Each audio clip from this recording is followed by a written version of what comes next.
del tema de la relación jurídico-tributario.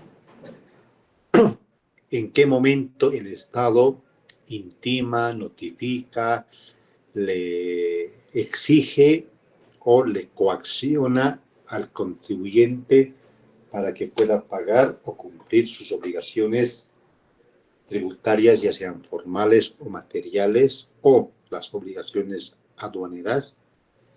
Entonces, para esto se requiere que el contribuyente constituya un domicilio fiscal. ¿Ya?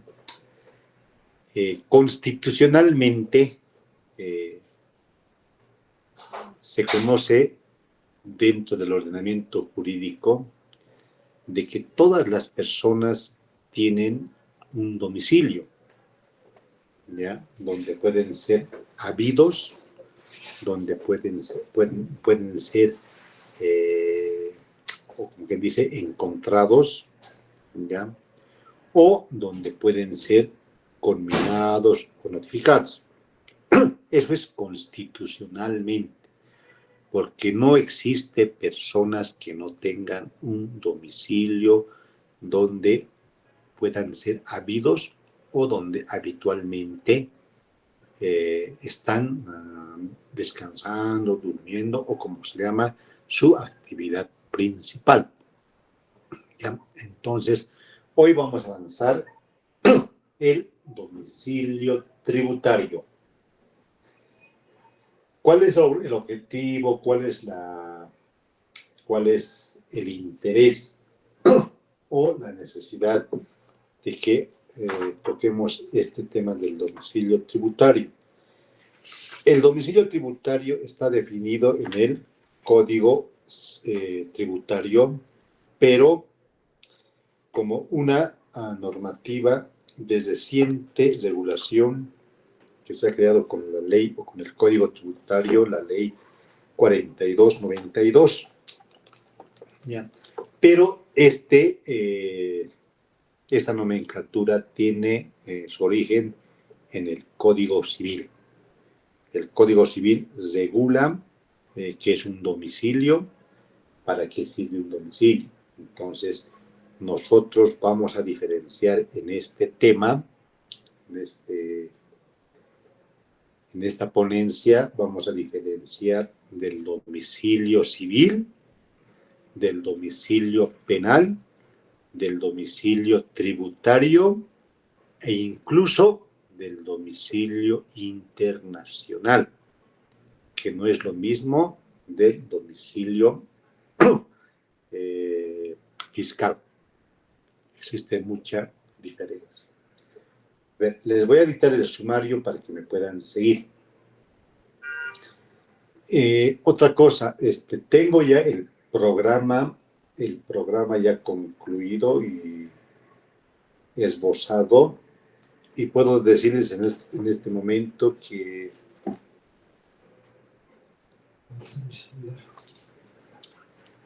Armando los mande a sus sistemas, y así ya no les mando ya no les mandaría.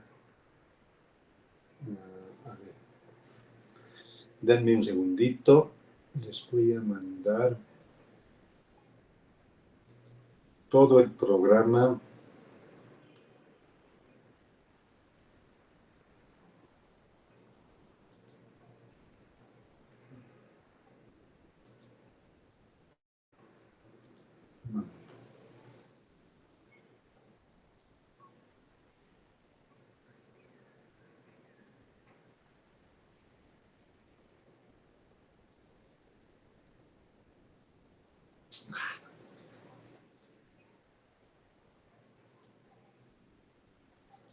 Ya. Armando, le he mandado a Armando y Armando les va a pasar a sus WhatsApp. Ya, como les iba diciendo, vamos a ver una noción general de lo que se entiende o de lo que es el domicilio tributario. Vamos a ver como una noción general qué es el domicilio y qué es el domicilio fiscal. Como punto 2 vamos a ver el domicilio tributario en la ley 2492. Hablamos del Código Tributario. Para eso, les invito a revisen el artículo 37 al 41, que regula todas las clases de domicilio. Entonces, vamos a ver después como 2.1, la presunción de los domicilios tributarios de las personas naturales, el domicilio o la presunción de los domicilios de las personas jurídicas colectivas, que no se hace diferencia entre una persona de comanditas, de las EDSL, sino que es genérica para todos estas personas colectivas. ¿Por qué? Porque ustedes saben que estas personas jurídicas nacen por la constitución de su estructura social, ¿no ven? Ellos nacen por la constitución jurídica en una escritura pública. Después vamos a ver el domicilio tributario de las personas que no están inscritas en él, en los sistemas de empadronamiento, ya sea en la alcaldía, ya sea en aduana nacional o ya sea en impuestos internos. Vamos a ver después el domicilio tributario de las personas físicas y o jurídicas extranjeras. O sea, hay personas extranjeras que realizan actividad comercial en el Estado boliviano. Entonces, ¿cómo pagan esas personas? ¿Cómo cumplen con sus obligaciones tributarias? Eso vamos a ver. Y por último, vamos a ver los domicilios tributarios especiales. Perfecto. Fácil, ¿no ven? ¿Les llegó ya el programa?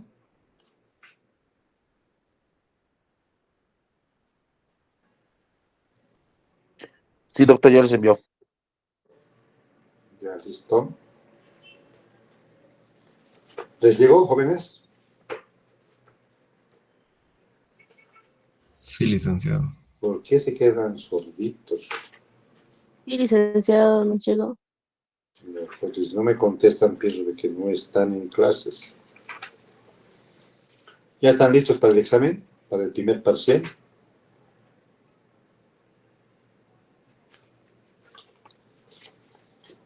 Ya se han preparado para el primer parcial. Creo que están dando instrucciones de que se puede tomar examen virtual, ¿no? ¿Alguien sabe algo? Gabriel, en tus demás materias, ¿cómo están dando exámenes? Estamos pasando exámenes virtuales, licenciado, justamente porque ya es harto tiempo esto de los temas de los bloqueos y demás, y no estamos perjudicando. Más que todo el tema de acumularse, ¿no? Pero ya estamos dando virtuales. ¿Desde cuándo han comenzado? Desde ya la anterior semana, a finalizar semana, más que todo es inicio de semana. Bueno, en mi caso nos han dicho en comunicado de que se va a dar de forma virtual, si no se regalan realmente las cosas directamente virtual. Ya, yo les propongo dar examen oral en mi oficina. ¿Cómo es? Una pregunta, máximo 2 preguntas, y si es que no pueden, 2 preguntas. Ejemplo, ¿ven? Gabriel, desarrolle el tema. Les ha llegado ya el programa, ¿no ven? A ver, revisen su WhatsApp. Entonces, agarren el programa y yo les digo, y les miro la carita y les digo, a ver, el tema número 16. Ya. Entonces, ustedes saben no, esto está arreglado. El tema número 13, por decir. Aplicación de las leyes de otras ramas tributarias en el tiempo y en el espacio. Entonces, ¿cuál es el punto 1? El punto 1 es la aplicación de las normas tributarias en el espacio. Por regla general, ustedes me dirán, no, por regla general, el derecho tributario se aplica en todo el territorio nacional, ¿no? Entonces, agarran el código tributario y pueden usar el código tributario como chanchullo, les dije. Entonces desarrollan eso y dicen, sí, se aplica por regla general en todo el territorio nacional. Pero a esta regla existe una excepción, ¿no? Las excepciones son las excepciones restrictivas y las excepciones extensivas. ¿Cuáles son las excepciones restrictivas? Es esto y es esto. Ya. Las excepciones extensivas se rigen por el principio de extraterritorialidad y por el principio de intraterritorialidad. Si así me van contestando, yo ya presumo que el que está desarrollando ese tema número 13 ha estudiado y sabe. Ya no le voy a hacer preguntas, por ejemplo, ¿y en qué casos no? ¿Y en qué casos no? Sí. Otro. A ver, le digo ya, a ver,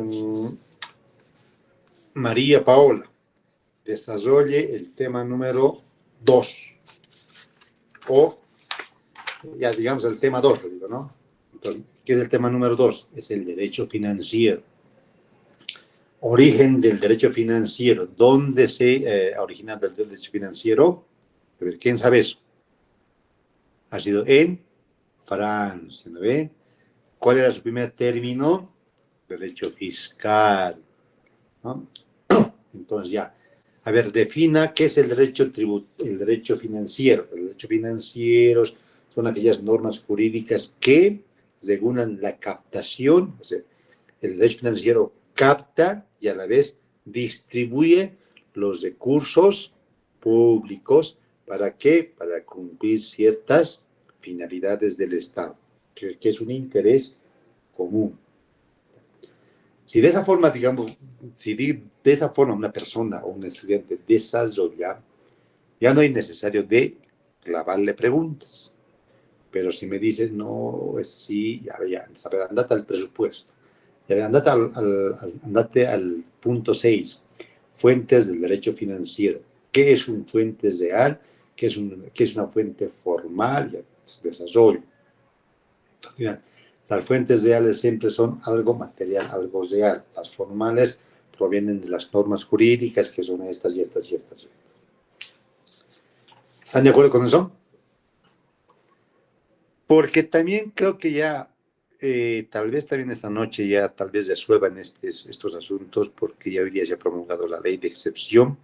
Claro que no hay una ley de excepción aún, sino que se ha aprobado una ley de excepción y en 72 horas el presidente puede mandar un decreto supremo a la Asamblea Legislativa, lo aprueban y hasta el día miércoles o jueves ya podemos tener, o tal vez ya estemos viviendo un estado de excepción y yo pienso que todas las cosas se van a normalizar. Pero, a ver, les propongo eso. En otras materias, ¿cómo están? ¿Ya están dando examen virtuales o no?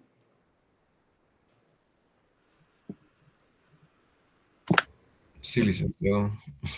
En mi Solo caso Gabriel está no, hablando. licenciado. ¿Qué? En mi caso no, licenciado. ¿Quién es hablando? ¿Quién es? Ah, Fernanda, licenciado. Fernanda. O sea, por ejemplo, Gabriel está arrastrando materia, la carrera de tributario y aduanas, ¿no ven, Gabriel? Sí, sí, Tú estás en cuarto año, ¿no? Y esta materia debes por tu sí, carrera. licenciado. Sí, sí. Los que son netamente de segundo año, los que son del curso de segundo año, ¿cómo están llevando con las demás materias? Licenciado, en mi caso, el docente o el licenciado dijo que una vez volviendo a presencial se iba a reprogramar el examen. En mi caso igual, Sí. licenciado. Casi la mayoría de mis licenciados me dijeron que volviendo a clases se va a tomar el examen primer día. Y si nunca se arregla, nunca examen. Y los de segundo año, a ver, ¿quiénes son los de segundo? ¿Dónde está el representante del curso? O la representante. Aquí estoy, licenciado. Ya, a ver, Juan Ignacio, ¿cómo está la cosa? En las demás materias, ¿cómo están llevando? Al menos en mi caso, de las materias que yo he tomado de segundo año, licenciado, le comento que solo un licenciado que estoy pasando ha tomado clases durante este periodo, que fue mi licenciado de estadística, Y de los demás licenciados, todos han acordado que hasta que se arregle, hasta que el primer día de clases presenciales se va a dar examen, licenciado. Todos los licenciados mayormente. De segundo año. Sí, de segundo año, netamente. Y ese de estadísticas nunca han pasado clases, solamente una vez o más. De estadística, sí, una vez de estadística. Con el licenciado. No viene a pasar clases. ¿Qué? No viene a pasar clases. El licenciado viene, no, bueno, pasamos igual de manera virtual, licenciado, con el... Pues, como dicen, nunca viene a pasar clases. No entendí que nunca venía a pasar No, clases. perdón, pero sí, pasamos de manera Ya, virtual. entonces los de segundo año, o sea, no han dado examen en ninguna materia virtual. No, A menos de las licenciado. materias con las que yo paso, no, licenciado. De los demás Sí, compañeros, no sé, licenciado. licenciado. ¿Quién son netamente de puro de segundo año? O todos tienen arrastre. María Alejandra. María Alejandra, te escucho. No, licenciado, le comentaba que yo también soy de segundo año, netamente. Por eso estamos saltando Ya. la mano. Ya, pero no han dado examen virtuales. Aún nada, licenciado, en ninguna materia.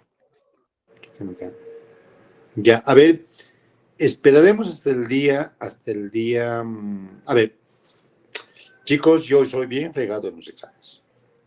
Yo no regalo un decimal, pero también me gusta enseñarles y me gusta darles de forma sensitiva. Les he mandado los sinópticos, o sea, les he dado la base para que puedan estudiar y dar un buen examen. No creo que se prueben, ¿no? ¿Por qué? Porque les he dado material, hemos hablado con ejemplos y con chubis, y los mismos ejemplos les he mandado en los sinópticos. Entonces, si ustedes han estudiado con ciencia, van a poder desenvolverse el día del examen. Esperaremos hasta el día jueves. Si hasta el día jueves no sucede nada, ¿cuántos alumnos son? Los 44 alumnos más, ¿no ven? El día viernes podemos dar examen oral a partir de las 14 en punto en mi oficina. Entonces, cada uno entra, desenvuelve su tema como les he propuesto. Ya les he mandado el programa. Son 33 temas que vamos a avanzar este año. Algunos temas que voy a adicionar son con derecho aduanero, también de derecho municipal, pero es la base de los 33 temas que vamos a avanzar. Pero no se asusten, porque de los 33 temas sí les voy a mandar sinópticos, cosa de que ustedes puedan guiar. Eso no hace de que ustedes no estudien, eso no hace de que ustedes no vengan a clases, todo aquello, ¿no? Porque yo también hago preguntas cuando en clases participamos, y ese tipo de preguntas yo meto en el examen. Ya en el verano yo hice lo mismo, ¿no? Y los chicos se sacaron buenas notas, han aprobado casi todos, excepto 3 chicos que no venían a clases. Pero los demás, si venían, estudiaban y reprueban con la nota que se merecen, ¿no? Yo ni les quito notas, ni les regalo notas, sino que cada uno saca la nota que le corresponde. Y eso depende de ustedes. Estudian, dan buen examen, sacan buena nota, y yo no tengo por qué discriminar las notas de los alumnos, ¿no? No tengo por qué discriminar. A cada alumno se le merece lo que corresponde. Pero sí, yo me doy cuenta muy fácil. Yo, por ejemplo, cuando estudiaba en San Andrés, desde primer año tomaban en mis tiempos examen oral. Y a ustedes les falta eso. ¿Por qué? Porque a veces no participan. ¿Por qué? Porque no han perdido el miedo. ¿Y cuál es la ventaja de tomar el examen oral? La ventaja es de que cuando ustedes dan un examen oral, aprenden a manejar términos financieros, aprenden a manejar términos tributarios, y eso a la postre les facilita mucho el desenvolvimiento como profesionales. Entonces, tiene ventajas tomar el examen oral. Ya son pocos en las universidades de Latinoamérica que toman exámenes escritas, ¿no? Son exámenes orales, discuten, desenvuelven, porque el examen exegético escrito es casi de memoria, ¿no? Entonces ese sistema ya ha pasado de moda. Ahora vivimos en la época del sistema modular. O sea, a ver, ustedes me dicen, ¿qué es el derecho financiero? Pues no me venía aquí a repetir de lo que hemos dicho, de que son aquellos conjuntos o son aquellas normas, instituciones jurídicas que, según la percepción y la disposición, está bien, son términos sensitivos, pero puede ser, digamos, por si María Paola haya revisado en el internet o haya visto en un texto otro tipo de concepto, pero que tenga esa noción de que son normas que regulan o son normas públicas que regulan la actividad del Estado en la inversión, en la reinversión o en la disposición o en la colección o en la colección de tributos y la disposición, o sea, que tenga esa noción, para mí esa respuesta es válida. Yo no le voy a pedir, no hemos dicho eso, ¿no? ¿Qué dice? No, lo que hemos avanzado en clases, no. Ese sistema exegético ya ha pasado de moda. Por eso es que los estudiantes a veces se vuelven tímidos, por eso ves los estudiantes que al exigir el docente de memoria no les deja desarrollarse, no les deja desenvolverse. Entonces, yo no soy partidario de esa noción. Yo soy partidario de que ustedes puedan desenvolverse, decirme en sus términos sensitivos, en sus términos universitarios, que no se escape a las ideas que hemos puesto el día de las clases.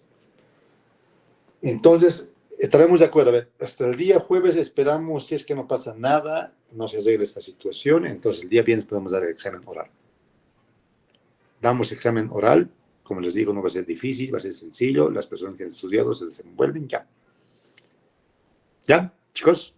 Licenciado, una petición, disculpe, si realmente vamos a hacer examen oral, no sé si podría rebajar los temas a estudiar, porque la verdad son 15 temas a estudiar y aprenderse, y en el tema con los orales es más difícil el tema de aprenderse 15 temas. O sea, me parece que es largo los 15 temas a aprenderse para un examen oral.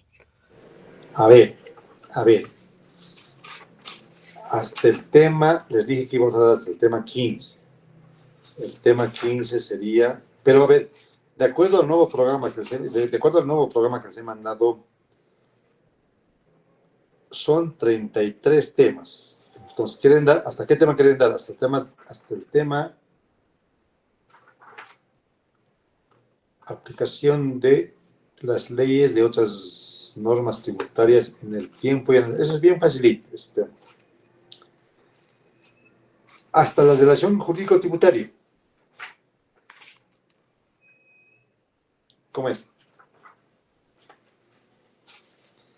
Ya pues, hablen chicos. Licenciado, y netamente oral, o sea, no puede ser oral y escrito, o no sé. Mejor damos lo más escrito, pues. Escrito que sea lice. Entonces, escrito, licenciado, o no sé cómo sería la situación. Es que, mire, yo dando mi opinión, porque al fin y al cabo es usted el licenciado el cual decide. Pero por mi parte, licenciado, yo creo que dar un examen oral de unos 15 temas y más se nos va a hacer muy complicado a nosotros mismos el tema de aprender esos 15 temas. No, pero no, pues para el día del examen, yo, de la misma forma, yo voy a meter los 15 temas. Y ustedes tienen que dominar los 15 temas, o sea, ustedes tienen que dominar título por título. Entonces yo les pregunto, a ver, ¿qué es el tema 11? A ver, Gabriel, desarrolla el tema 11. Ya. ¿Qué dice? Interpretaciones de las normas tributarias. Un día yo les he explicado cómo se lee un libro y un texto. ¿Cómo se lee? Si tú no sabes qué es la palabra interpretación de las normas jurídicas, que es el tema 11, es el título, es el tema. Si no sabes qué es interpretación, no vas a entender jamás el contenido de ese tema. Entonces, para entender el contenido de ese tema, tienes que saber qué es interpretar. ¿Interpretar qué? Las normas jurídicas. O sea, cómo se aplica. ¿Cómo se interpreta? ¿Cómo interpretar? ¿Qué ha querido decir? Entonces, entienden entonces qué es la interpretación y definen sencillamente. Interpretar es buscar el sentido de la norma. Buscar el contenido, el significado de algo, en este caso, de las normas tributarias. Entonces, agarramos el código tributario y decimos cómo se aplica el código tributario. Entonces, ahí estamos ya, estamos entendiendo qué es la interpretación de las normas tributarias. ¿Cómo se interpreta? ¿Cómo debemos aplicar las normas tributarias a ciertas actividades comerciales? Ya me has dado una definición. Al darme esa definición, automáticamente que vas a poder desarrollar facilito. Y dices, sí, esa es la interpretación y existen diferentes métodos de interpretación. Y yo les he mandado el programa, ¿ya? Que ya les he mandado el programa, y les he mandado los sinópticos. Y ahí dice cuál es la interpretación de acuerdo al método literal, de acuerdo al método lógico. A ver, que me des dos. Que me digas qué es un método literal y qué es un método histórico, para mí es perfecto. Si tú desenvuelves, por ejemplo, una definición de la interpretación de las normas tributarias y me hablas de dos métodos o de dos modalidades de la indubio proficium y de la indubio contraficium, eso hemos hablado, por ejemplo, cómo se aplican los dos, yo ya no te voy a examinar, no te voy a decir, a ver, ahora háblame del tema 15, ahora háblame del tema 10, ahora háblame del tema 8, no, eso ya no les voy a decir, porque si tú desarrollas el tema 11, se presume que conoces los 15 temas, porque tampoco van a venir a probar suerte, no van a decir, no, ojalá me pregunte el tema 10, ojalá me pregunte el tema, no, eso no existe. Eso no existe, probar suerte. Ya, entonces, hasta la relación jurídico-tributaria vamos a dar el examen. Licenciado, disculpe, y como alguna vez le comenté, y dar un fin de semana en un pabellón, como un principio que hagamos el examen escrito. Hablo con el director de carrera. Yo, por ejemplo, alguna vez voy al monoblog, la anterior semana he ido al monoblog y hay estudiantes que están entrando, hay pabellones que están abiertos, ¿no? Pero como son tan normativistas los docentes, no, y el personal administrativo, no están permitiendo ingresar estudiantes o te cuestionan mucho, ¿no? Licenciado, perdón que le moleste, pero el día sábado yo he dado un examen presencial en la monoblog, entonces solo es solicitar un permiso y creo que se les habla a los encargados para que les abra la puerta y normal los ingresa a los estudiantes. Sí, Ya. licenciado, el día sábado normal se dio presencial en el monoblog en pabellón, solo que al entrar te pedían tu carnet o tu matrícula. Sí, piden carnet y te dicen aquí está entrando, ¿no ven? Sí, tienes Sí. que decir si hay examen y directamente te dicen, Ya, a ver, pero pienso que tal vez se va a resolver ya hasta la próxima semana. No, hasta esta semana, tal vez ya se resuelve. Pero no tengan miedo, chicos, dar un examen oral. Ustedes ya son de segundo año. ¿Nunca han dado examen oral en ninguna materia? Nunca. Sí, yo por mi parte he sido licenciado, pero como le digo, le comento, no he dado de tantos temas, justamente por el tema de que yo por mi parte no domino tantos temas, licenciados, sino Lo tienes que dominar. Si quieres ser un buen profesional, tienes que dominar. En San Andrés, en mis tiempos, se daba de 60 temas, se daba. Y no es mentira. En materia civil, por ejemplo, civil 1 es 25 temas el primer parcial. 25 temas es el primer parcial. Y en los 5 años se llevan los 5 libros. Y eso no es un reto con ustedes, ¿no? Sino que es para el bien de ustedes. Ustedes mañana pasado van a decir, ese era mi docente, ese no me ha enseñado nada, ¿no? Dicen, yo por ejemplo a mis docentes yo los admiro, ¿no? Dicen, ese era mi docente. Ese me explotaba, ese me decía de todo, pero gracias a ese docente soy lo que soy. Doctor, ¿Sí? Viendo el tema de los estudiantes, sería esperar hasta la próxima clase y si se normalizan, dan el examen de forma escrita, ¿no? Eso diría hasta mientras toco. Ya, por eso, hasta el día jueves esperaremos y el viernes ¿Ya? ya definimos, ¿no? Porque, a ver, Licenciado, tomar ese examen de manera virtual, pues chanchullo, pues, ¿no? Chanchullo.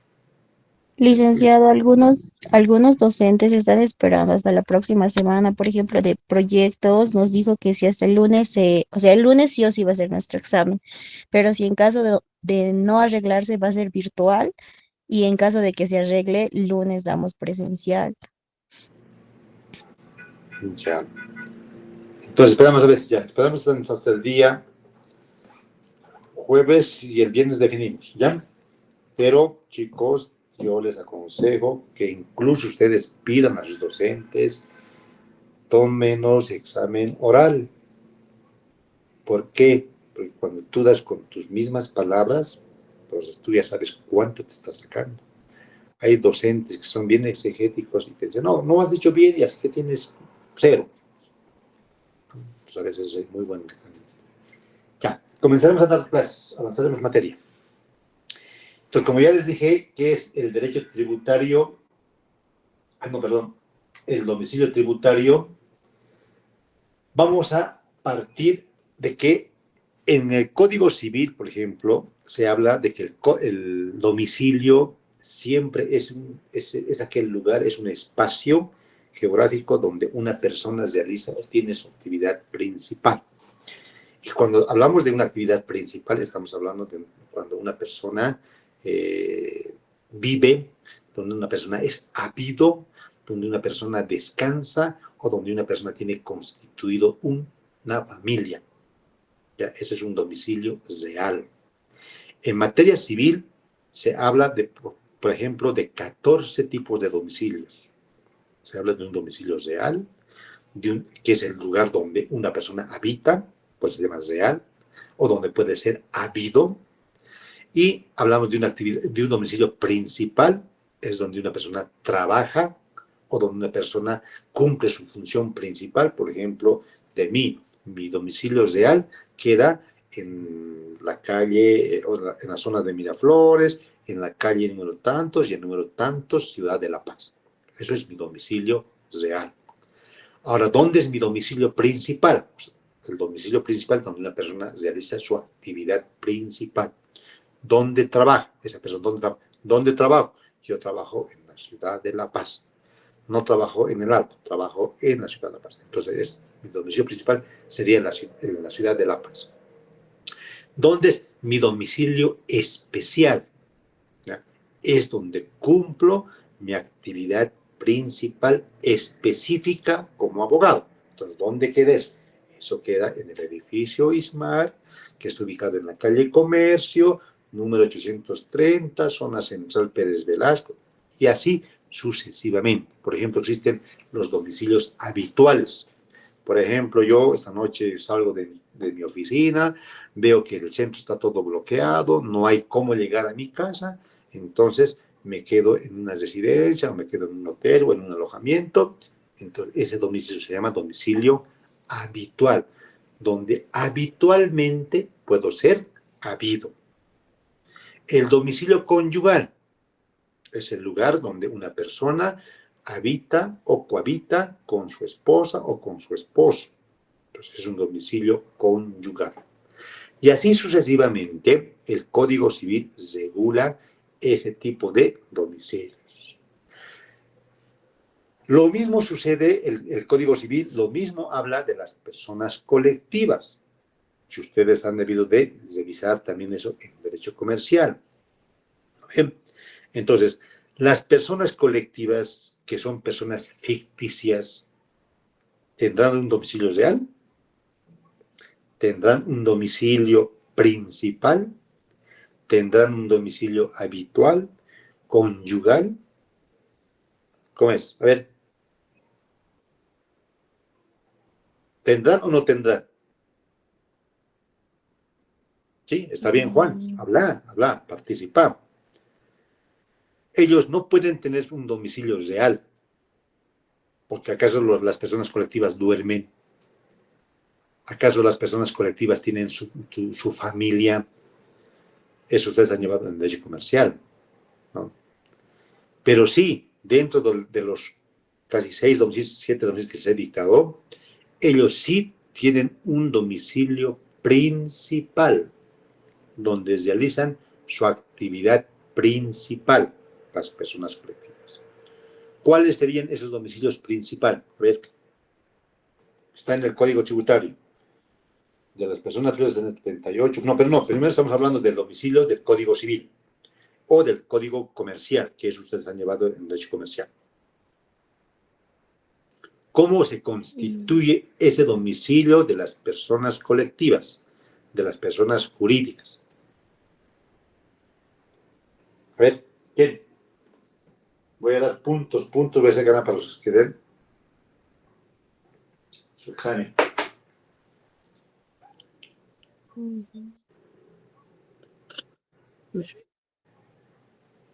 Hemos dicho, no, en vano me van a hablar del Código Tributario, porque una cosa es domicilio fiscal de las personas colectivas, otra cosa es el domicilio de las personas colectivas en materia civil, en materia comercial, que ya tiene relación con el Código Tributario. ¿Quién ha avanzado en derecho tributario, en derecho comercial?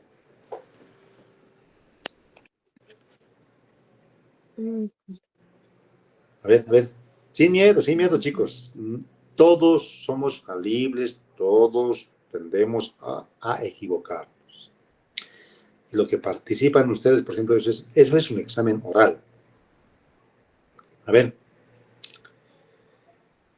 ¿cómo se constituye, pues, el domicilio de una persona colectiva? Ya se da el chanchullo. No tienen domicilio real, no tienen domicilio habitual, no tienen domicilio conyugal, no tienen domicilio habitual de los alojamientos, pero sí tienen un domicilio principal, donde realizan su actividad principal. ¿Cómo se pone ese domicilio? ¿Cómo se genera? ¿Cómo nace ese domicilio de las personas colectivas? ¿Cómo es? ¿Sabe? A ver, Juan. Pues, Juan. Acto de constitución, licenciado. Claro, en el acto, en el acta o en la escritura de constitución de una persona jurídica, y aquí no vamos a discriminar a las diferentes clases de personas jurídicas que ustedes han llevado en derecho comercial, ¿ya? Cuando queremos formar una persona colectiva, nosotros le damos el nombre a esa persona colectiva.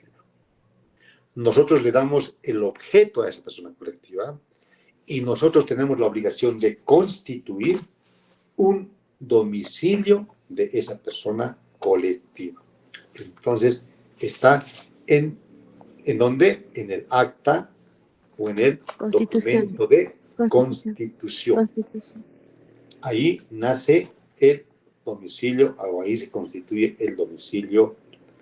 Ahora, vámonos, eso en materia civil.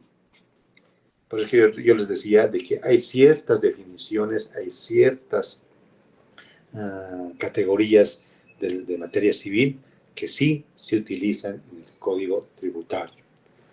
Vayámonos ahora a las normas del Código Tributario.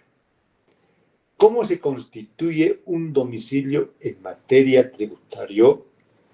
Ahora ya no de cualquier persona común, ¿no?, sino que del contribuyente o del sujeto pasivo. ¿Quién es el sujeto pasivo? El obligado, el contribuyente, pero el contribuyente son todos somos contribuyentes. ¿Y cuándo se vuelve sujeto pasivo? Cuando el sujeto pasivo ya está en la obligación de cumplir una obligación material, es decir, pagar impuestos o pagar un monto de dinero a la administración tributaria, ya sea aduanas, impuestos o alcaldía. Cuando hablamos del sujeto pasivo, ya estamos hablando de aquella persona que ha sido notificada, de aquella persona que está siendo ya intimado, notificado, intimado en mora tributaria y todo. Ya hablamos del sujeto pasivo.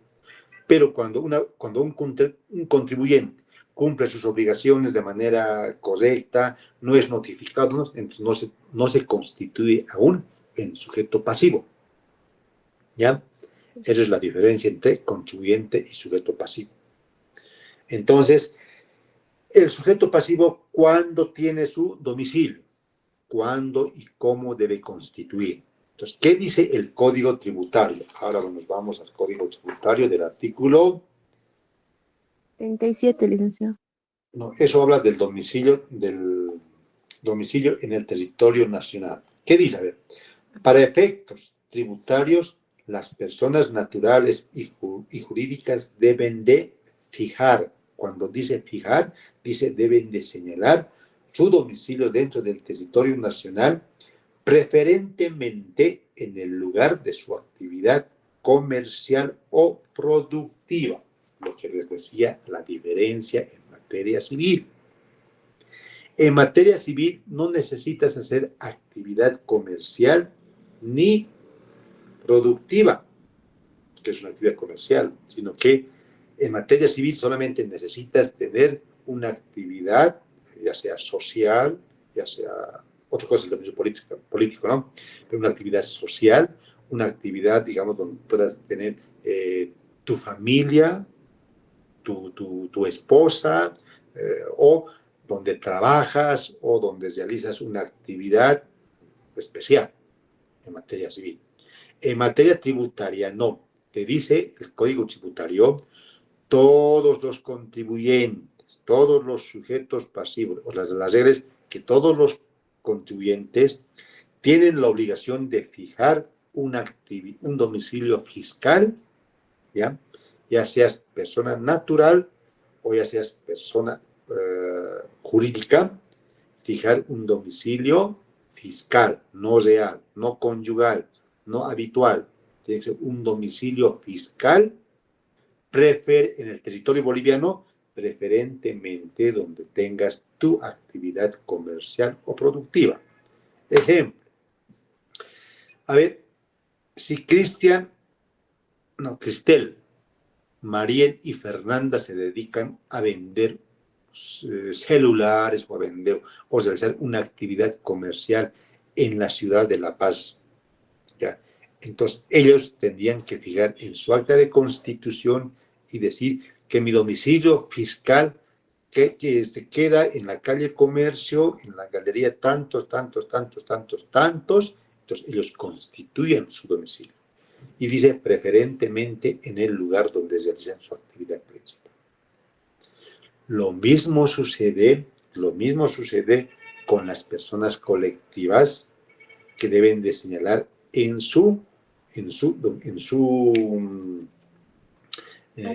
el lugar donde cumplen o realizan su actividad principal comercial. La diferencia es que ellos lo hacen en un acto o en una acta de constitución. Lo que sucede es que en las personas naturales pueden hacer mediante una declaración ante la administración tributaria, decir, este es mi domicilio. ¿Cuál es la importancia de estos domicilios? Para fijar de estos domicilios. ¿Para qué? Para que la administración tributaria no te pueda sorprender con actos de contravenciones ni con actos de ilícitos tributarios para el cumplimiento de las obligaciones tributarias. Ya, tienen que notificarte, tienen que comunicarte a ese domicilio que tú has señalado como un lugar de oídas, como un lugar de acto de comunicación, bajo alternativas de declararse la nulidad de todos los actos que la administración tributaria pueda hacer en contra de la persona o del contribuyente. Facilito, ¿no ven? Ahora, cuando hablamos del domicilio en el Código Tributario, ya hemos dicho que la regla es eso. La regla es que tanto las personas naturales y las personas jurídicas deben fijar su domicilio tributario, fiscal. Pero existe pues en la práctica abogados, auditores, que de manera clandestina no fijan un domicilio fiscal. Lo mismo sucede de las empresas o de las personas colectivas. Entonces, ahora ahí vamos a ver algunas hipótesis que yo les decía y ya estamos en el punto 2, que es el domicilio en el Código Tributario. Entonces, hablamos de, cuando hablamos de presunciones, ¿qué es una presunción? A ver, dice, por regla general, todo contribuyente, natural o colectivo, debe de fijar su domicilio en el territorio nacional y donde ejercer su actividad preferente, que es el artículo 37. Pero puede suceder que no señalen estas, entonces allí el Código Tributario, para que no le puedas tomar el pelo, porque el Código te está haciendo, hay una norma, una hipótesis, es decir, que tú tienes que fijar un domicilio. ¿Por qué? Porque tú estás realizando una actividad comercial. En el caso de que no suceda eso, ¿ya?, el Código Tributario regula 3 presunciones. Así como la ley te ha ordenado, te ha conminado que señales un lugar para que te notifiquemos y tú no has cumplido con ese requisito, entonces el Código Tributario y la Administración Tributaria presume que tienes un domicilio, pero ¿cómo? Las reglas que te ha dicho que tienes que señalar un domicilio, pero ya, en el caso de que no has cumplido, no has señalado ese domicilio, yo por decir, edificio ISMAR, ¿no? No he señalado en el edificio ISMAR ni cuarto piso ni oficina 404, o me he inventado, he falseado, le he dicho, no, es en el edificio ISMAR, piso 10, pero este edificio solamente tiene hasta el piso 7, entonces yo le dije, piso 10, oficina tantos, entonces es un domicilio inexistente. Aquí se aplica, o el Código Tributario y la Administración Tributaria te aplican ciertos casos.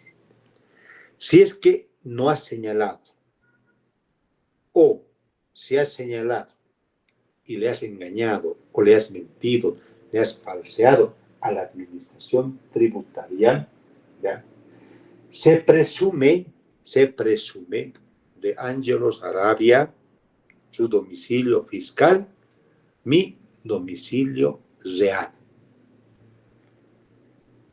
Viene la Administración Tributaria para notificarme con una resolución determinativa, entra al edificio ISMAR, quiere subir al piso 10, pero en el piso 10 no existe ese domicilio, es inexistente.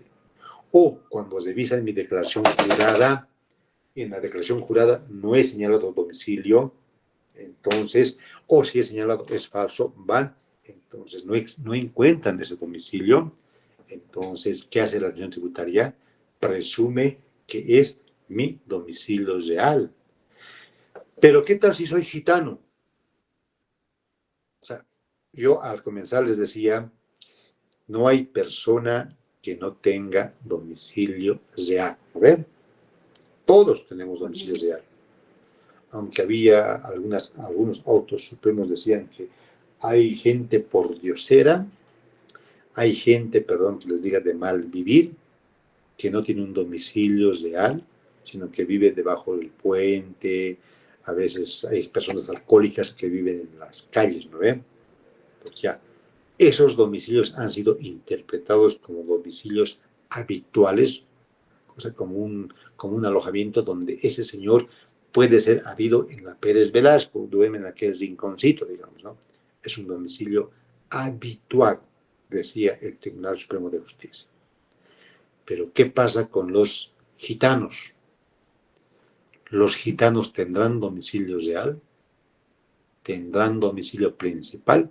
Entonces yo cuando avancé en materia civil en San Andrés, nos decía nuestro docente, el doctor Villarreal Bustios, nos decía de que los gitanos son las personas excepcionales que no tienen un domicilio real, principal, ni habitual, ni nada, porque estas personas van de país en país o de departamento en departamento, como sucede, por ejemplo, con los circos, ¿no ven? Llegan los circos, ahí están 3 días, 5 días, se quedan ahí con sus juegos y después se van. Son las personas gitanas. Entonces, los gitanos pagarán obligaciones tributarias. ¿Cómo es? A ver, ¿quién? No, licenciado. Tal vez no, licenciado. A ver, ¿quién dice no? ¿Quién dice no? ¿Quién dijo? ¿Cómo te llamas? Fernanda, licenciado. Fernanda dice que no, los gitanos los gitanos no pagan, dice. Otros, ¿qué dicen?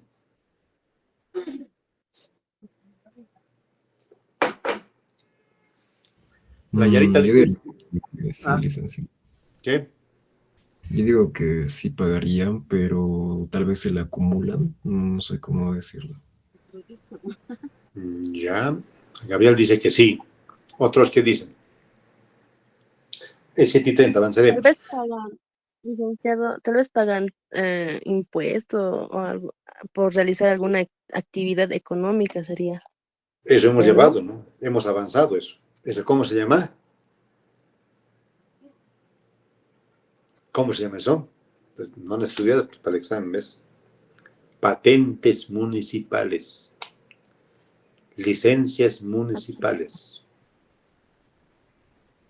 Entonces, pero los gitanos pagan patentes municipales, o sea, para instalar su circo, ¿no?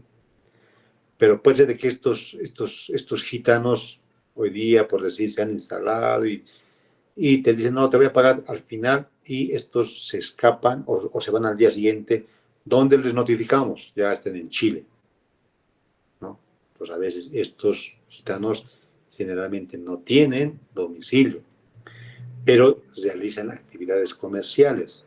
Por eso es que se han regulado los famosos patentes municipales. ¿Ya? En el caso mío, decíamos, ¿no? A ver, yo he señalado un domicilio falso, inexistente, o no he señalado un domicilio fiscal. ¿Ya? Entonces, ¿dónde me notifican? En mi domicilio real, en Miraflores, me notifican en Miraflores. Pero en Miraflores tampoco mi domicilio existe. O sea, mi gerente dice otro domicilio, en el CEGIP he dado otro domicilio, entonces no existe mi domicilio. Entonces, ¿cómo presume, cómo sale de este enredo la administración tributaria? Entonces dice, no, yo te voy a registrar donde realizas tu actividad principal. ¿Dónde es tu actividad principal? Voy a presumir que vives ahí. Mi actividad principal no existe, no tengo familia, mi esposa vive en su otra casa, mi hijo vive en mi otra casa, entonces no hay una actividad familiar, no hay una actividad principal.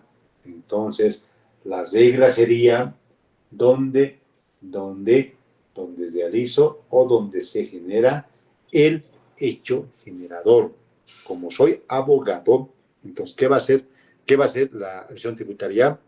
Va a mandar un informe o un oficio al Colegio de Abogados, va a decir que le informe de dónde ha salido este abogado Ángelo Sarabia, ha salido de San Andrés, se ha titulado en la San Andrés, porque para titularte te piden un domicilio legal, entonces te dicen su domicilio legal está en el edificio Ismar y punto. Entonces, ¿dónde estoy realizando yo mi actividad de hacer procesos civiles, procesos penales, procesos internacionales y todo aquello? en la ciudad de La Paz. Entonces, la última instancia sería mi domicilio principal, la ciudad de La Paz, porque supuestamente aquí es donde estoy generando el hecho imponible. Entonces, me dan por notificado en la ciudad de La Paz, no en la ciudad de...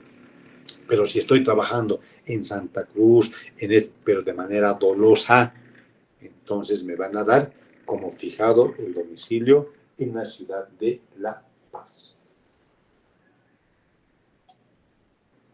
Entonces, la última presunción sería donde realiza su actividad principal. ¿Qué pasa con las personas colectivas? ¿Será el mismo tratamiento? Ahí está el artículo. Entonces, para esto van a leer ustedes lo que acabamos de estudiar, van a leer el artículo 38 del Código Tributario de las Personas Naturales. El domicilio de las personas jurídicas está en el artículo 39. A ver, Callisaya Uchani. Aquí, licenciado. A ver, da una lectura del artículo 39. Ya está bien, licenciado. Artículo 39. Domicilio de las personas jurídicas. Cuando la persona jurídica no tuviera domicilio señalado o teniéndolo señalado, fuera inexistente a todos los efectos tributarios, se presume que el domicilio en el país de las personas jurídicas es 1. El lugar donde se encuentra su dirección o administración efectiva. Ya, 2. para ahí. Ya, como les decía, casi es el mismo tratamiento de las personas naturales, ¿ya? Entonces, todas las personas colectivas también tienen que fijar un domicilio fiscal, ¿ya? Señalar o constituir en su acta, pero en el caso de que estos no señalen o no existan, entonces se presume existente su domicilio con el numeral 1. ¿Qué dice el numeral 1, Uchani? Callisaya Uchani. El numeral 1 dice, el lugar donde se encuentra su dirección o administración efectiva. Ya, listo. Donde ha señalado, por decir, han señalado una oficina. En esa oficina se le puede notificar. Segundo, 2. Numeral 2. El lugar donde se halla su actividad principal, en caso de no conocerse dicha dirección o administración. Listo. Entonces, en el lugar donde se realiza su actividad principal, ya les dije, a ver, por ejemplo, a ver, una empresa colectiva, a ver, den un nombre. Banco Sol, por decir. Banco Sol, no, su actividad, su gerencia principal está en Santa Cruz. En aquí solamente están las sucursales. Entonces, su actividad principal, ¿dónde se realiza? En Santa Cruz. Entonces, hay que notificarla en Santa Cruz. Ya. 3. Numeral 3. El señalado en la escritura de constitución de acuerdo al Código de Comercio. ¿Ya? Como han señalado en su acta de constitución, entonces si ese acta, por decir, han señalado en Santa Cruz y ellos han cambiado su actividad principal aquí en la ciudad de La Paz, entonces nosotros le notificamos a dónde, en la ciudad de Santa Cruz, donde realizan su actividad principal. ¿Por qué? Porque eso dice su acta de constitución de esa persona colectiva. 4. Numeral 4. El lugar donde ocurre el hecho generador. En caso de no existir domicilio en los términos de los numerales precedentes. Listo, donde generan el hecho generador. ¿Qué es el hecho generador? ¿Qué me dices? Un supuesto, licenciado. Sí, supuesto ¿qué? Supuesto jurídico y económico, ¿no ve? Sí, licenciado. Listo. Entonces, como dice el párrafo tercero, las notificaciones hechas a estas entidades, ya sean por notificaciones personales. ¿Por qué? Porque en estos domicilios se les tiene que notificar con qué, como dice el artículo 83, se les tiene que notificar, ya sea por medios electrónicos, por WhatsApp te pueden notificar, de manera personal te pueden notificar, de manera por cédula te pueden notificar, por edictos te pueden notificar, por correspondencia postal certificada te pueden notificar, notificación tácita cuando tú haces tu declaración jurada ante la Contraloría o ante impuestos, esa es una notificación tácita, o por notificación masiva cuando 2 o más personas se dan por notificada y en secretarías de despacho. ¿Cuál es la notificación por medios electrónicos? Son todos aquellos actos de comunicaciones que la administración tributaria te pone en conocimiento vía, ya sea WhatsApp, vía telefax y todos aquellos medios. Ahora es ciudadanías digitales, ahora estamos con ¿no? Con este sistema ¿qué se llama este sistema que han creado este señor Evo Morales? La AGETIC. Entonces te pueden notificar por medios de ciudadanía digital, por medios de celulares y por todos aquellos medios electrónicos es válido la notificación. La notificación personal, y las notificaciones mediante vía electrónico son válidos cuando una vez de que te pongan en conocimiento, ya tiene que estar registrado tu WhatsApp o tu ciudadanía digital y esa diligencia tiene que estar sentado en el expediente o en el cuaderno contencioso tributario en el caso de que estén en proceso judicial contencioso o en la vía administrativa, como también les he hablado de la vía administrativa, en qué momento se puede plantear excepciones, en qué momentos no se puede plantear las excepciones y todo aquello. ¿Ya? La notificación personal, la notificación personal en cualquiera de estos domicilios que hemos hablado, es la entrega de manera física, ya sea de qué, de estos documentos, que es la vista de cargo, el auto inicial de sumario controversial, la resolución determinativa, la resolución sancionatoria, el autos de multa y las resoluciones administrativas sobre solicitudes, esos que son y están en el artículo 5 de la resolución nacional, pero son 5, son 1, 2, 3, 4, 5, 6, 7, son 7 resoluciones que sí o sí tienen que notificar la administración tributaria de manera personal. No te pueden notificar en los domicilios señalados vía electrónica. No, tienen que ubicarte y entregarte de manera física ese documento tributario bajo causal de nulidad. ¿Por qué? Porque son resoluciones determinativas que ponen fin a una instancia administrativa. En el caso de que no se les encuentre, ya te han buscado en tu casa, en tu actividad principal, te han buscado en tu domicilio conyugal, en tu domicilio y todo aquello, se ha agotado, ¿no?, la acción tributaria para ubicarte, porque dice donde, en tu domicilio principal, entonces sí, ahí recién te pueden notificar mediante cédula. ¿Y cuál es la cédula? La cédula es agarrar el documento tributario o la vista de cargo, va el notificador a la puerta de tu casa cada vez que iba a golpear a tu oficina, a tu oficina principal, y tu secretaria siempre le decía, no está de viaje, está en Chile, está en el extranjero. Entonces, ¿qué hace la administración tributaria? Agarra ese documento con su scotch, lo pega frente a 2 testigos instrumentales que firman al pie de la diligencia y dicen que sí, te han notificado o le han notificado al contribuyente X.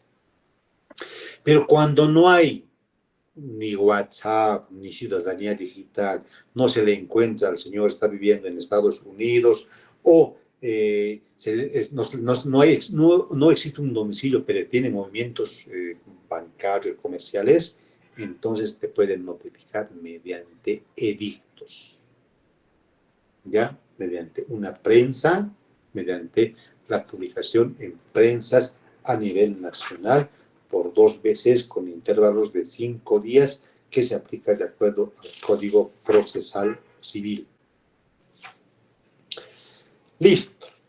Y también puede haber, esto ya del postal que tiene el mismo efecto de los electrónicos. La tácita es cuando tú te apersonas y automáticamente vas a la administración tributaria y le preguntas de que me han notificado, dice que me están buscando para entonces pides fotocopia de algunos expedientes y automáticamente quedas notificado. Eso se llama tácita. Y en secretaría, cuando hay ciertos actos que no se requieren que se notifique de manera personal, sino que simples providencias administrativas. Cuando hablemos del acto administrativo, ahí me van a entender un poquito mejor. Pero cuando son simples providencias, te dicen, a ver, tú pides fotocopias legalizadas o simples de un expediente judicial tributario, entonces extiéndase previa notificación. Entonces no necesitas notificar de manera real, sino que en secretaría se fija y te entregan las fotocopias legalizadas. Son las notificaciones de providencias simples. ¿Qué pasa con la presunción legal sobre el domicilio? Eso es del domicilio de las personas colectivas. El domicilio de las personas no inscritas. ¿Qué quiere decir domicilio de las personas no inscritas? Son de aquellas personas o de aquellos sujetos pasivos o de aquellos contribuyentes que no han registrado o que no se han empadronado en el domicilio o que no han cumplido con esos, porque son requisitos formales, fijar un domicilio real. Entonces, el artículo 40 del Código Tributario señala: se tendrá por domicilio de las personas naturales y asociaciones o unidades económicas sin personalidad jurídica, estamos hablando de las asociaciones accidentales, que ustedes ya dominan, que no estuvieran inscritas en los registros respectivos de la administración tributaria correspondiente, el lugar donde ocurra el hecho generador. ¿Ya? Entonces, donde las personas que no se han inscrito, que no están empadronados, que no son personas colectivas sin acta de constitución, entonces donde provocan el hecho generador, ahí es donde se les notifica todos los actos que les he hecho mención hace un momento. ¿Qué pasa con las personas extranjeras? ¿Ya? Se les aplica casi lo mismo. Si las personas naturales o jurídicas extranjeras con actividad comercial y es permanente en el Estado boliviano, y estos no han señalado domicilio en el Estado boliviano, un domicilio tributario, entonces la regla es que se les aplica las 2 presunciones que hemos hecho a las personas bolivianas, ¿ya? A las personas naturales y a las personas colectivas se aplican las mismas reglas. En caso de que no tengan representante legal, en caso de que no tengan otra actividad que pueda generar, entonces se les aplica también donde generan o donde ocurre o donde provocan el hecho generador o el hecho imponible a las personas extranjeras. Todo esto lo hace la administración tributaria, ¿para qué? Para que no exista la evasión o la evasión fiscal. Por último, hablamos del domicilio especial, el artículo 41 del Código Tributario. ¿Y quiere decir esto? Que independientemente, o sea, fuera de lo que hemos visto ahorita desde el artículo 37, que dice que todos los bolivianos o los contribuyentes que se dedican a la actividad comercial y tienen la obligación de fijar un domicilio para ser notificados, para ser intimados para el pago de las obligaciones formales y materiales, ya deben de fijar. Pero dice que el contribuyente independientemente de respetar del artículo 37 al artículo 40, el contribuyente o el sujeto pasivo puede ir a la administración tributaria y decirle, ¿sabe qué, señor administrador tributario? Yo, fuera de mi actividad principal, o fuera de mi domicilio real, o fuera de mi domicilio donde genero mi hecho generador, ¿me puede usted permitir fijar un domicilio especial para cumplir mis obligaciones tributarias? La administración tributaria te puede autorizar, por ejemplo, del Banco Central, del Banco Mercantil Santa Cruz, su domicilio principal, ¿dónde queda? En la ciudad de Santa Cruz, ¿no? Pero estos se han fusionado. El Banco Mercantil y con el Banco Santa Cruz se han fusionado, ¿verdad? Entonces, ellos pueden decir, pueden pedirle a la administración tributaria que por favor quieren tributar en la ciudad de La Paz y no en la ciudad de Santa Cruz, y permítanos acá que nosotros podamos fijar un domicilio especial. La administración tributaria puede autorizar o puede denegar. Puede denegar ¿cuándo? Cuando este domicilio sea difícil de ubicar, cuando este domicilio sea imposible o le ponga límites, ya sea a la administración tributaria. ¿Para qué? Para que cumpla las obligaciones que hemos dicho de control, de verificación, de fiscalización, de investigación o de conminatorias a la obligación tributaria. En esos casos, la administración tributaria puede denegar el cumplimiento o la constitución de domicilio real. También a las personas naturales. A ver, aquella señora vende en aquel puestito, en esa caseta, cumple sus actividades y no le va a decir, yo puedo fijar mi domicilio fiscal en una caseta o en aquel del Prado, ¿no? Entonces, no tengo otra casa, entonces, ¿me puedes aceptar esto? Le va a decir la administración tributaria, no, imposible, porque estas casetas o estos anaqueles no son de propiedad del contribuyente, sino que son de propiedad municipal.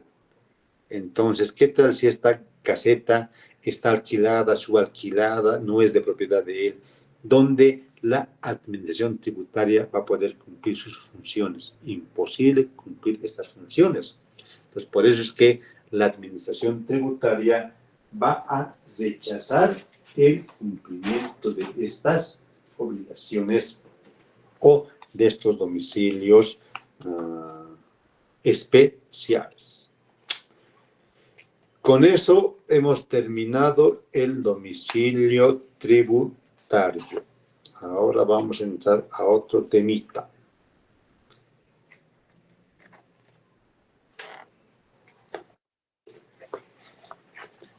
El otro tema que vamos a avanzar. Licenciado, una consulta. Dígame.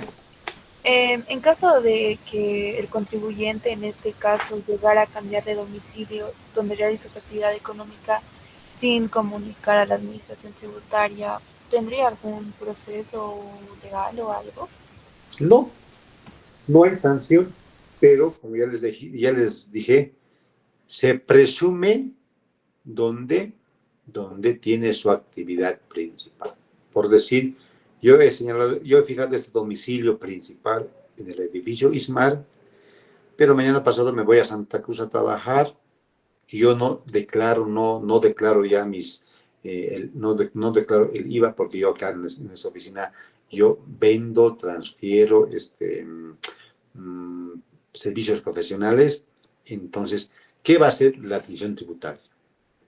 Presume que tengo mi domicilio aún en la ciudad de La Paz. Entonces, cualquier nota de cargo, cualquier determinación tributaria, ¿dónde me van a notificar? No en Santa Cruz, me van a notificar acá en La Paz. Y cuando yo ya saque una nota de cargo, una nota sancionatoria, ya me han anotado mis cuentas bancarias, porque es lo primero que hace Impuestos Internos, yo vengo a la ciudad de La Paz y le digo, a ver, ¿qué ha pasado con esto? Y ellos me dicen, usted tenía el deber y la obligación de señalar su nuevo domicilio fiscal. Como no lo hizo, entonces, pena pues, tiene que nomás asumir las sanciones correspondientes. Y frente a la administración tributaria, ¿existe algún, o sea, se tiene que actualizar el domicilio? Sí, sí, en cada declaración jurada tienes que actualizar. Eso es un deber. El artículo 37 dice que es un deber. Es una obligación. Eso vamos a hablar en el derecho tributario formal y en el derecho, porque ya hemos avanzado en el derecho tributario material. Vamos a hablar en el derecho tributario formal, que es el artículo, no, que es el tema, a ver, les digo ahorita, administrativo, determinaciones, está en el impuestos, derecho tributario sustantivo material, sí, acá, en el tema 18, cuando veamos las obligaciones materiales y las obligaciones formales, ahí vamos a ver cuáles son esos deberes del contribuyente. Tienes la obligación de señalar tu domicilio fiscal, incluso cuando has cambiado tu domicilio fiscal, tienes que ponerle en conocimiento a la administración tributaria. Son obligaciones formales, no materiales. Que vamos a ver en 18. Licenciado, disculpe una pregunta. Y con respecto a esto de lo que es del domicilio y demás, póngase que sea una persona que realmente, bueno, como usted mismo dio el ejemplo, ¿no? Que haya mentido sobre el tema de su domicilio real y demás. O sea, al fin y al cabo, a la persona no se le haya encontrado, no haya alguna forma, digamos, de cobrarle lo que son las tributaciones y demás. ¿Estas deudas se van acumulando, digamos, a base del nombre de la persona? No solamente se van acumulando la deuda, no solamente se van acumulando la deuda, sino que se van acumulando uno, que es el capital, la obligación tributaria. La otra vez les he hecho preguntas de eso, ¿no ve? ¿Qué es la obligación tributaria? Y como hay retraso, hay mora, automáticamente se vuelve deuda tributaria. A esa deuda tributaria, tu capital lo van a incrementar de acuerdo a las UFBs. ¿Ya? 2, sanciones, intereses, multas. Y eso es de cada periodo, de cada tributo fiscal. Ustedes ya van a exponer los temas de los impuestos. Entonces ustedes me van a decir cuándo se paga el IVA, cada qué tiempo se paga el IVA, y qué pasa si se retrasa del IVA, cuánto es la sanción, y eso es cada mes, se paga, ¿no ve? Pues cada mes se va incrementando. ¿Y qué hace la administración tributaria?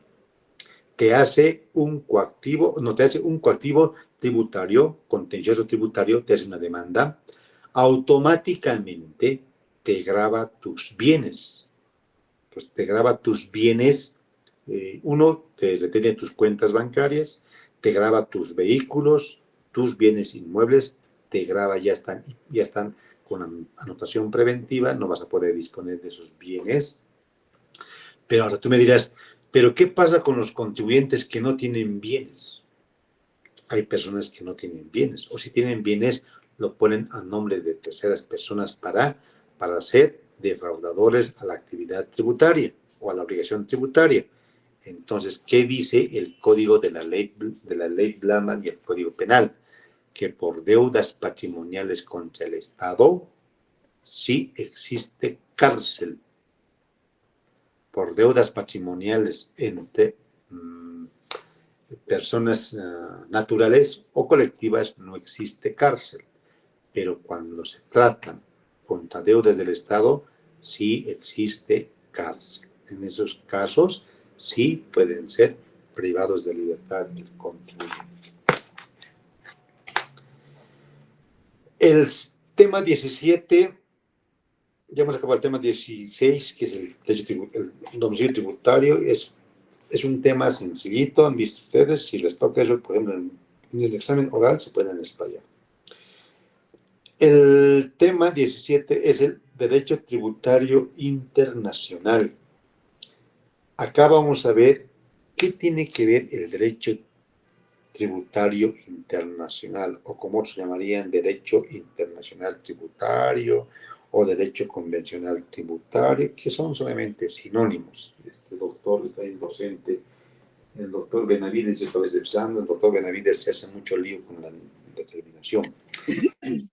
Vamos a ver qué es un derecho tributario internacional, por qué se ha creado esta rama del derecho tributario internacional, cuándo se ha creado este derecho tributario internacional, en qué momento se ha creado el derecho tributario internacional y cuáles son sus fuentes.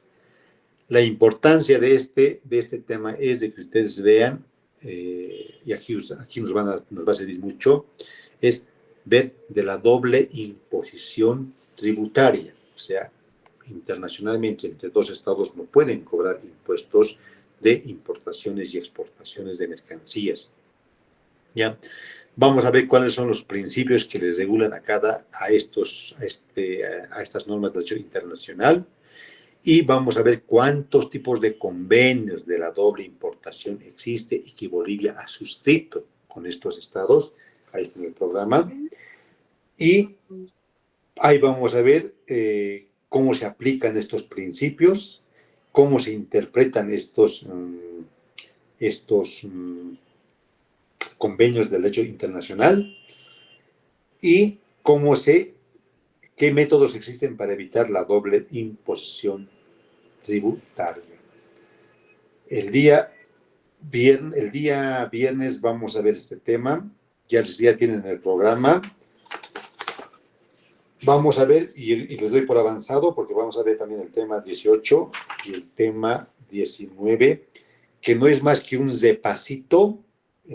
repaso del derecho tributario, de la relación jurídico-tributario. Y en estos temas quiero que participen. ¿Por qué? Porque ya hemos hablado todos estos temas. Solamente les voy a decir cuál es la diferencia entre la relación jurídico-tributario con el derecho tributario sustantivo y con el derecho tributario adjetivo. Solamente esas dos diferencias voy a hacer, y con eso ustedes van a estar capísimos en las relaciones tributarias. Ya, jóvenes, quedamos acá. Ya me he cansado tanto hablar. Nos vemos el día viernes. Pues vayan pensándolo bien, si podemos dar el examen oral. ¿Ya? Hasta el viernes, jóvenes. Hasta luego, licenciado.